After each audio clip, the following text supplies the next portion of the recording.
سب سے اہم ہے. لیکن اللہ نے قرآن شروع کرنے سے پہلے ہم سے ایک معاہدہ کروایا ہے. وہ معاہدہ یہ کروایا ہے ایاک نعبد و ایاک نستعین. 2 طبقے ہیں جن سے ہماری راہیں یہاں سے الگ ہو جاتی ہیں. دنیا میں نا 3 طرح کے لوگ مارکیٹ میں پائے جاتے ہیں. بیسک قسمیں انسانوں کی کتنی ہیں؟ بولو 3. بیسک قسمیں 3 ہی ہیں. ایک وہ جو بالکل سرے سے خدا کا انکار کر دیتے ہیں, ایتھیس, ملحد. آج کل یہ پڑھے لکھے طبقے میں زیادہ ہو رہے ہیں جو سائنس پڑھ کے جن کی کھوپڑی آؤٹ ہو جاتی ہے, تکبر پیدا ہو جاتا ہے. حالانکہ سائنس انسان کو اللہ کے قریب کرتی ہے, اللہ سے دور نہیں کرتی. لیکن تکبر انسان کو اللہ سے دور کرتا ہے. علم کے بعد اگر تکبر آ گیا نا تو وہ چونکہ چند چیزیں ثابت ہو گئی ہیں. ہم دیکھ رہے ہیں کچھ چیزوں کی سائنسی لاجک جو ہمیں پہلے سمجھ میں نہیں آتی تھی, اب سمجھ میں آنا شروع ہو گئی. تو ہم سمجھے اب ہمیں سب کچھ سمجھ میں آنا شروع ہو گیا. تو اب جو ہے ہم خدا کے بغیر بھی, یہ خوب یاد رکھو, ایک پوائنٹ کی بات کر کے بس آگے نکلتا ہوں. جب بھی کسی ایتھیس کی تقریر سنو نا جو سائنس کے حوالے دے کے خدا کا انکار کر رہا ہو, ایک غلطی وہ لازمی کر رہا ہوگا اور اس کمبخت کا کے پاس اس کا جواب نہیں ہوگا اور اس کو وہ پی جائے گا, اس کو وہ اسکپ کرے گا. جیسے قادیانیوں سے جب آپ مرزا غلام احمد قادیانی کی شخصیت پہ بات کرو گے کہ وہ شریف انسان تھا یا نہیں تھا, تو قادیانی زہر کا پیالہ پی کے 100 دفعہ مر جائے گا, اس سوال کا جواب دینے کی کبھی کوشش بولو نہیں کرے گا.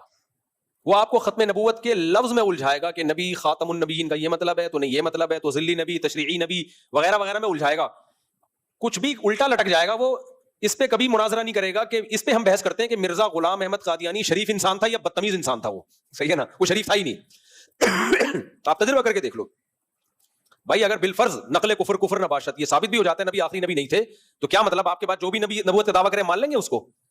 تو نبی کا دعویٰ کرنے سے پہلے یہ ثابت کرنا پڑتا ہے کہ میں شریف انسان ہوں. نبوت کا دعویٰ اس کے بعد ہوتا ہے. تبھی ہمارے نبی صلی اللہ علیہ وسلم نے پہلے اپنا صادق اور امین ہونا ثابت کیا, پھر اپنا نبی ہونا ثابت کیا ہے. تو قادیانی یہ پہلا جو زیادہ امپورٹنٹ سوال ہے اس کو کیا کر جاتے ہیں, اسکپ. تو اسی طرح یاد رکھو کہ ملحد اور ایتھیس جو خدا کے منکر ہیں نا اور سائنس سے حوالوں سے ثابت کرتے ہیں یوں ہوا تھا پھر ایسے سیل بنا تھا وغیرہ وغیرہ, وہ ایک سوال کا جواب ٹھنڈے پیٹوں بڑے گھونٹ سے نکل جائے گا, وہ مر جائے گا, الٹا لٹک جائے گا. مناظرے کے دوران, بحث کے دوران اس پر آئے گا ہی نہیں کبھی. آپ کو دائیں بائیں الجھائے گا کہ ایک سیل تھا پھر یوں ہوا, پھر دیکھو یہ بھی انوالو ہوا, وہ بھی دیکھو اس میں بھی فلانے علاقے میں گیا تو اس کے جسم پہ بال نکل آئے, تو اس کا مطلب یہ جو چیزیں ہیں یہ چینج ہوتی ہیں انوائرمنٹ کے لحاظ. اس میں الجھاتا رہے گا آپ کو. ابے کمبخت تو پہلے اس کا جواب دے کہ جو مادہ جس میں چینجنگ کے بغیر چینجنگ نہیں ہو سکتی, illogical کام کوئی ہوتا نہیں ہے, تو اتنا بڑا illogical کام کیسے ہو گیا کہ یہ پورا بن کیسے گیا پوری کائنات. وہ پہلا نقطۂ آغاز جس کو آپ بگ بینگ تھیوری کہتے ہو, وہ انرجی کہاں سے آئی؟ انرجی مادے میں کنورٹ ہوگی یا مادہ انرجی میں کنورٹ ہوگا, تو اتنی بڑی انرجی, اتنی زیادہ انرجی, یہ اتنا سارا مادہ آ کہاں سے گیا؟ تو الٹا لٹک جائے گا, کلابازیاں کھاتا رہے گا, بغلے جھانکتا رہے گا, اس سوال کا جواب کبھی بھی نہیں دے گا. بلکہ آپ کو اس سوال کا جواب دینے میں نا جو اعتراض اس پر ہو رہا ہے, الٹا آپ پر اعتراض کر کے آپ کو الجھائے گا, اور آپ کو الجھائے گا کہ اگر ہم مان لیں کہ کوئی خدا ہے تو پھر خدا خود سے کیسے وجود میں آ گیا. سمجھ میں بات آ رہی ہے کہ نہیں آ رہی؟ حالانکہ اس کائنات کے بارے میں تو فزکس کے لاز ہیں مرتب کہ چینجر کے بغیر چینجنگ نہیں ہوتی, تو کریٹر کے بغیر کریشن کیسے ہو گئی. یہ اس کائنات کے بارے میں سائنس کے لا ہیں. خدا کائنات سے بالاتر ہے, جو کائنات سے بالاتر ہے اس کو ہمیشہ ماننے کے لیے تیار نہیں ہے, اور جو کائنات ہماری کھوپڑی میں آتی ہے اس میں فرض کر کے بیٹھے ہوئے کہ وہ ہمیشہ سے ہو سکتی ہے. سمجھ میں آ رہی ہے بات کہ نہیں آ رہی ہے؟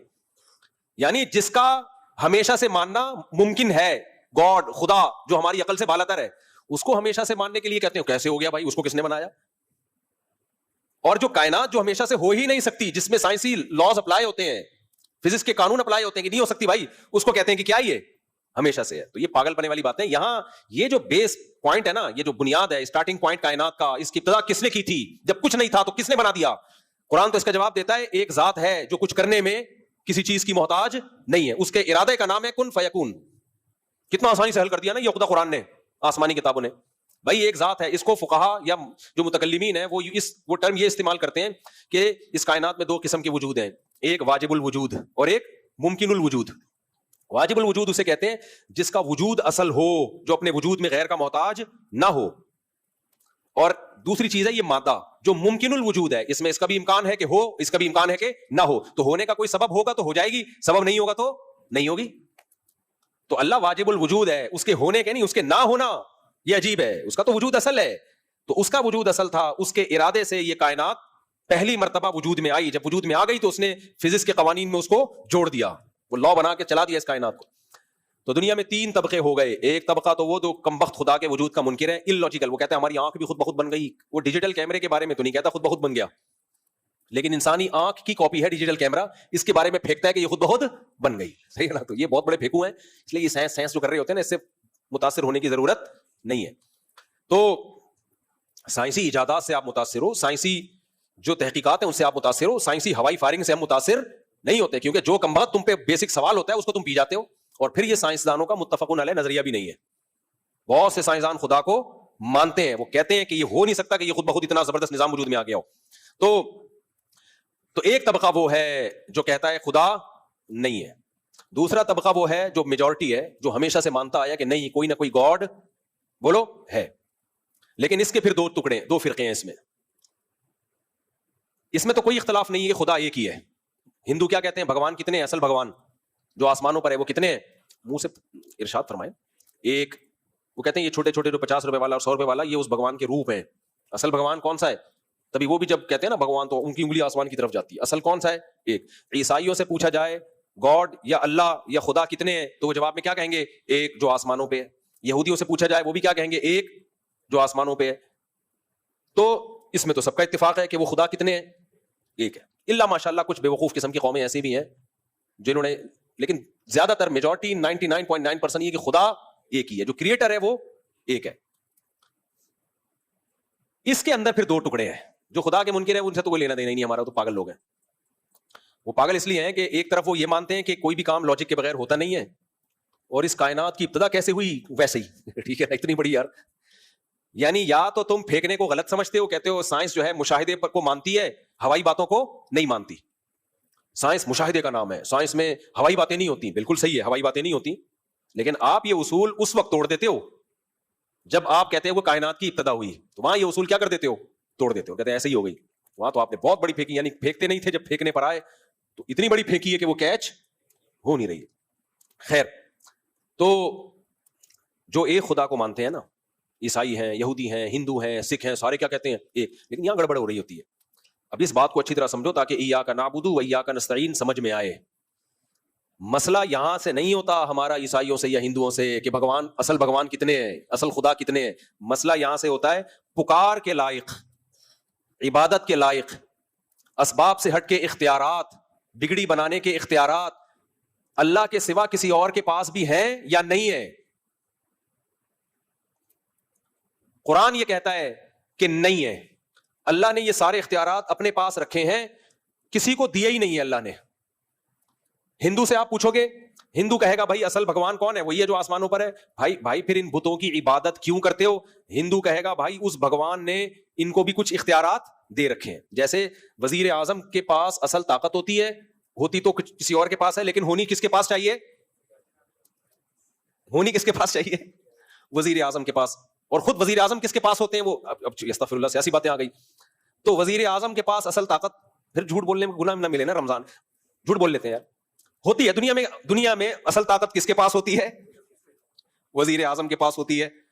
تو وزیر کیا کرتا ہے کہ اپنے اختیارات تقسیم کر دیتا ہے. وزیر اعظم کے پاس بھی ہوتی ہے پاور, لیکن پانی کا محکمہ ایک الگ وزارت کو دے دیا, ہیلتھ کا محکمہ وزارت ہیلتھ کے پاس ہے, مختلف قسم کے 20 قسم کے, وزارت تعلیم الگ, وزارت اوقاف الگ, وزارت حج الگ. اب آپ حج کرنا چاہیں, اگر آپ کے وزیر اعظم سے ڈائریکٹ تعلقات ہیں تو بھی ٹھیک ہے, لیکن اگر وزارت حج کے پاس چلے جائیں تو بھی آپ کا کام بن جائے گا. وزیر اعظم نے بھائی اس کو بھی رائٹ دیا ہے, اس کو بھی رائٹ دیا, اس کو بھی رائٹ دیا, وغیرہ وغیرہ. تو دنیا میں جو شرک ہوا ہے نا, عیسائیوں میں آیا, ہندوؤں میں آیا, وہ کیا آیا کہ جو اصل بھگوان یا اصل گاڈ یا اصل اللہ ہے, اس نے کچھ نیک بندوں کو خوش ہو کے اولاد کا اختیار دے دیا, ان کو دے دیا. بھائی بارش برسانے کا اختیار فلانے کو دے دیا, تو اب اللہ کے عطا کرنے سے اس کے پاس بھی اختیار آ گیا ہے.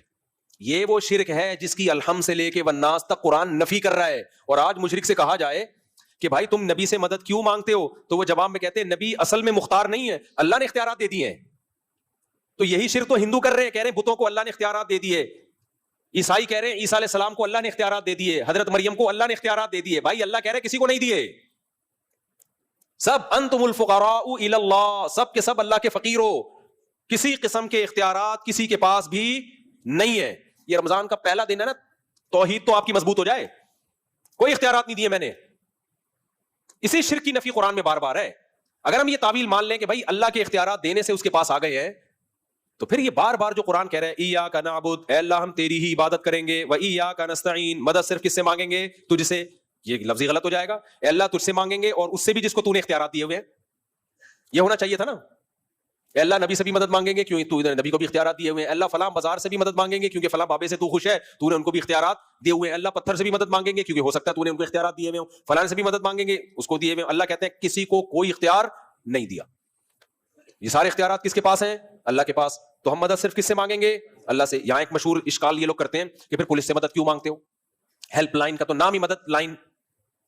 کیا خیال ہے بھائی؟ ڈاکٹر سے مدد مانگ رہے ہو ٹھیک ہونے کے لیے، تو اس کا مطلب ڈاکٹر کے پاس شفا کا اختیار ہے تبھی تو جا رہے ہو نا. وہ گولی دے گا آپ ٹھیک ہو جاؤ گے. تو یہ اختیار اللہ نے ڈاکٹر کو دیا اور فارمیسی کمپنیوں کو دیا. آپ کو امریکہ جانا ہے، یہ اختیار ٹریول ایجنٹ کو دیا، وہ آپ کے ڈاکومنٹ بنا کے آپ کو بھجوا دے گا. مدد مانگتے ہو جگہ جگہ، صبح شام مدد مانگ رہے ہوتے ہو. جو بیساکھی سے چلتا ہے وہ چلنے والے سے مدد مانگتا ہے پانی پلا دے. کیا خیال ہے بھائی؟ ہیلپ لائن پہ فون. تو یہاں مدد کا مطلب، اختیارات کا مطلب یہ ہے اسباب سے ہٹ کے اختیارات. لاجک کے تحت تو اختیارات سب کے پاس ہیں. سائنٹیفک لاجک جن چیزوں کی ہوتی ہے نا، وہ تو اللہ نے ایک لا بنایا ہے کہ بھائی جب آپ کو پین ہوگا تو پیناڈول میں کچھ ایسے کیمیکل ہیں کہ وہ جا کے ریئیکٹ کرتے ہیں اور آپ کے پین کو ختم کر دیتے ہیں. تو ڈاکٹر اسباب اختیار کرتا ہے، اس کی ریسرچ چاہیے. تو اسباب سے ہٹ کے جو کام ہے، جہاں اسباب فیل ہو جائیں وہاں مدد کون کر سکتا ہے؟ اللہ.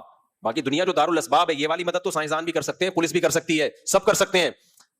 جہاں سائنسی قوانین فیل ہو رہے ہوں وہاں مدد کس کے ہاتھ میں ہے؟ اللہ کے. کیونکہ جب کائنات نہیں تھی تو کوئی سائنسی لا تھا جو کائنات پہ اپلائی کر کے اس کو بنا دیا جاتا؟ جب کچھ تھا ہی نہیں تو فزکس کے لا کہاں سے آ گئے؟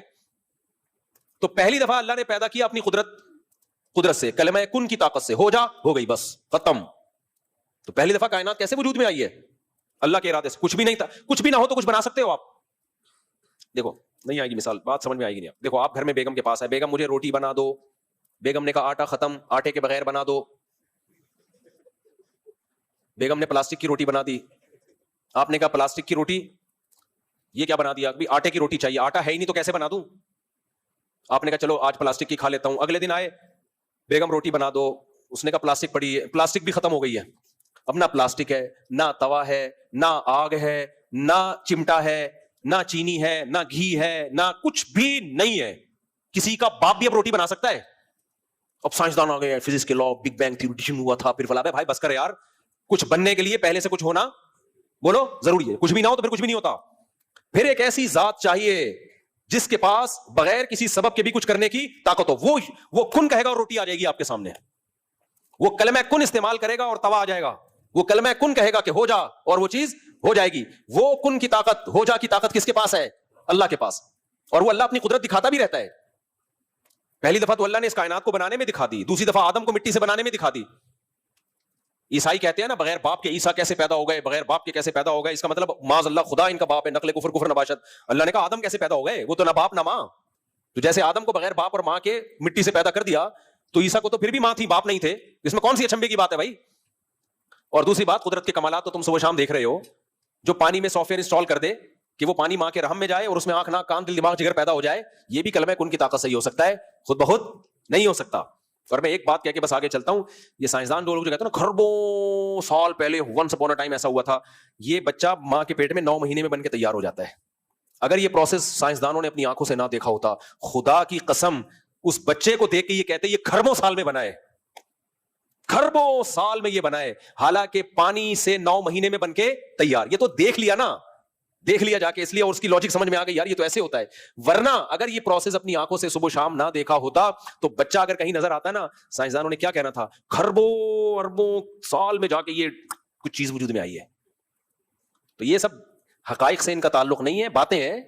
گورنمنٹ کی طرف سے باتیں کرنے پر کوئی پابندی نہیں ہے، کرتے رہو. کون جا کے کھربوں سال پہلے کی اخبار نکال کے دیکھے گا؟ پھینکتے رہو پھینکتے رہو. تو میں نہیں کہہ رہا کائنات کھربوں سال پرانی نہیں ہو سکتے، اس سے بھی پرانی ہو، لیکن انسان اتنا پرانا نہیں ہے جتنا یہ بیان کر رہے ہیں. خیر اچھا، ان ملحد لوگوں کی باتوں میں ٹکراؤ بہت ہوتا ہے. یہ جو انسان کی بتاتے ہیں نا ایوالو کتنے سالوں میں ہوا ہے، ایک طرف یہ بتاتے ہیں اتنے سالوں میں ہوا ہے، جو زمین کی عمر بتاتے ہیں وہ اس سے کم ہے. یہ عجیب سی بات ہے، زمین میں ایوالو پہلے ہو گیا اور زمین پہلے، انسان پہلے بن گیا، زمین بعد میں بنی. خیر، تو پہلا لفظ یہ ہمیشہ اپنے دماغ میں بٹھا لو، ایاک نعبد و ایاک نستعین. اے اللہ ہم تیری ہی عبادت کرتے ہیں اور مدد صرف اور صرف تجھ سے مانگتے ہیں، تیرے سوا کسی سے مدد نہیں مانگتے، لہذا یا رسول اللہ مدد، یا غوث اعظم مدد، قبروں پہ جا کے وہاں مرادیں ماننا اور یہ سب چیزیں اپنی ہسٹری سے نکال دو۔ نبی کریم صلی اللہ علیہ وسلم سے وفا کا تقاضا یہ ہے کہ آپ سے دعا نہ مانگی جائے، کیونکہ نبی توحید لے کر آئے ہیں، یہ نبی کی محبت نہیں ہے کہ آپ نبی ہی سے مدد مانگنا شروع کر دیں۔ جو لوگ یہ کہتے ہیں نبی سے مدد مانگنا حرام ہے، ان کو گستاخ رسول کہا جاتا ہے، تو پھر تو عیسائی بھی جو عیسیٰ کو اللہ کا بیٹا نہیں مانتے اس کو بھی گستاخ رسول کہتے ہیں، ان کو عیسیٰ علیہ السلام کی توہین کرنے والا کہتے ہیں۔ تو توحید کی یہ تو سورہ فاتحہ اللہ نے شروع کہاں سے کی ہے؟ ایاک نعبد و ایاک نستعین، اے اللہ صرف تیری عبادت اور مدد صرف تجھی سے مانگی جائے گی۔ تو یہ معاہدہ کروانے کے بعد پھر اللہ کے قرآن بتاتا ہے ہمیں، پھر قرآن